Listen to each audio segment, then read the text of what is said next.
This is Rob Tebbutt for Boxing Social. Delighted to be joined by the source, the British cruiserweight champion Lawrence Okolie. We're here at the Edwards Moreno press conference. How are you, Lawrence? I'm good, thank you. How are you? I'm very well, thank you. Very well. Just said to you off camera, I think that's the longest face-off I've seen you do with Wadi Camacho. Just tell me about that. Yeah, usually I don't really pay much attention. I just look away or whatever. Today I just felt like, he's been saying a lot of stuff. He's been hurting my feelings online, so I wanted to just, speak to him in person, see where that energy is. It wasn't there. So it'll be interesting to see what he's like after a few rounds, if it goes that far on Saturday. What do you think that is? I mean, you had the obviously well-publicised build-up with Isaac Chamberlain. You've now had sort of a back and forth with Wadi Camacho. What is it about that? Why do you find yourself in these positions? I think that for some reason, unbeknown to me, I must be very unlikable to boxers or just people in general. I think I'm quite funny. When you get to know me, I'm quite lovable, quite a likeable person. But maybe I'm biased towards myself. But yeah, when it comes to fighters, it's either I'm a prick or they're jealous of me. It's either like, my mum always tells me that everyone's jealous of me, which is why they don't like me, because I run home to her from time to time and cry my eyes out about how everyone's treating me. She just tells me they're jealous. My mum tells me the same thing, but I think she's lying to me. Maybe your mum isn't. I read something very interesting in the build-up to this fight, that you said that you're going to show Wadi Camacho that he's a practice fight for you. Just elaborate on that for me. That's exactly what it is. Like, I think he's showed me he's gone to war with a lot of people. So hopefully, I can show that me and him are not going to go to war. I'm going to beat him and beat him convincingly. So that's it. Another thing that I've been very interested to see is your kind of development under your coach, Barry Robinson. Very interesting fella. I saw you, I was very close to the workout yesterday. Shouted some interesting stuff on the pads. Just tell me about working with him and what he's tried to add to your game. I think, like anyone that can see me knows that I'm big for cruiserweight. I'm physically strong, even though I'm tall and I'm kind of skinny. And I punch quite hard from distance. And I know what I'm doing to a certain extent in the boxing room, but he's just tried to adopt stuff like movement. I don't think I'm ever going to be able to. Well, you never say never, but I'm not going to be Lemoshenko or like these lighter guys. But for cruiserweight, can I move left? Can I move right? Backwards, to the side, and then also knowing when and why.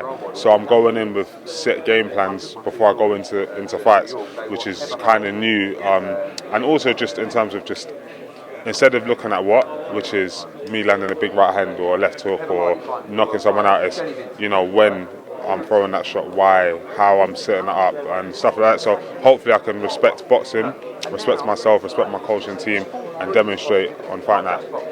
I know he's been asking you to watch certain fighters or certain segments of certain fights. Just tell me about that. What kind of fights, what kind of fighters has he been asking you to watch?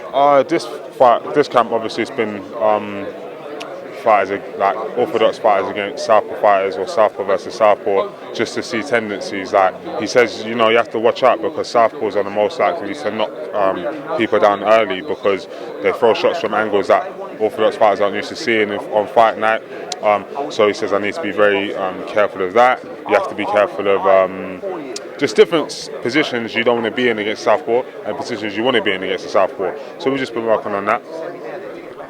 You're somebody who's achieved an awful lot in a very short space of time, but it seems to me like you still, by your own admission, you still have things that you want to work on, but you're also now talking about world titles by potentially the end of the year. Yeah. A little bit of a contrast between that. Just explain that. No, there's no contrast in my mind. The reason why there's no contrast is because even though there's stuff to work on, what I have to work with is a lot. So no matter who I fight, I will always be big, strong puncher, raw, whatever. But I think that's enough to do a lot of stuff. As you said, before I boxed Chamberlain, Chamberlain was the most skilled boxer. He's going to outclass me.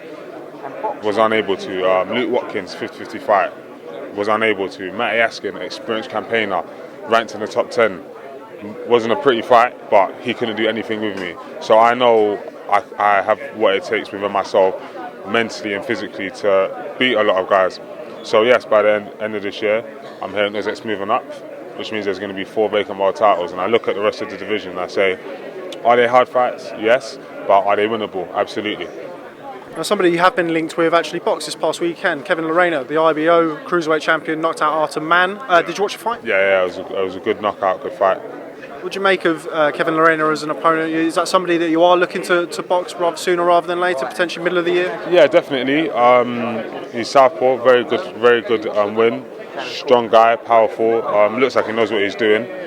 That's what I'm saying. Someone like Wadi, without overlooking him, he's a southpaw, so I've had a good southpaw camp. So it'll be good going into another camp against Lerena or Lebedev or whatever. Just mixing it up. So that's how I'm going to get experience. Like, it's difficult in the weight class that I'm in to find a fringe world level guy or like it's either you're boxing at British level or you're boxing at world level, in my opinion. So that's it. Haven't spoken to you since your infamous call out of Dillian Whyte. Was it a call out? Is that what we can class it as, or is that just a bit of animosity between the two of you? Yeah, I think it was more the second. I wasn't calling him out saying I want to fight him next.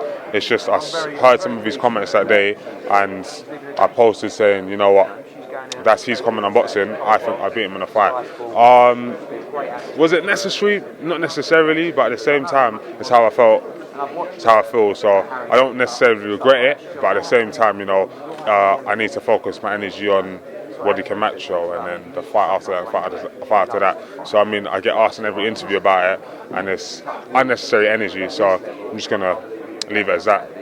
Well, sorry about that, but it's the only time I've spoken to you since. I thought I'd ask you about it. Anthony Joshua returns to the ring soon, June the 1st. Gerald Miller, show that you'd like to be on? Absolutely, but I need to knock out Wadi. I can't go 12 rounds. It'll be too hard on my body and my ego. So, you know, I have to win on Saturday first. Okay, well, Lawrence Okolie, thanks very much for speaking to Boxing Social. Always a pleasure catching up with you. Look forward to seeing you in the ring on Saturday night. Thank you. Cheers, mate.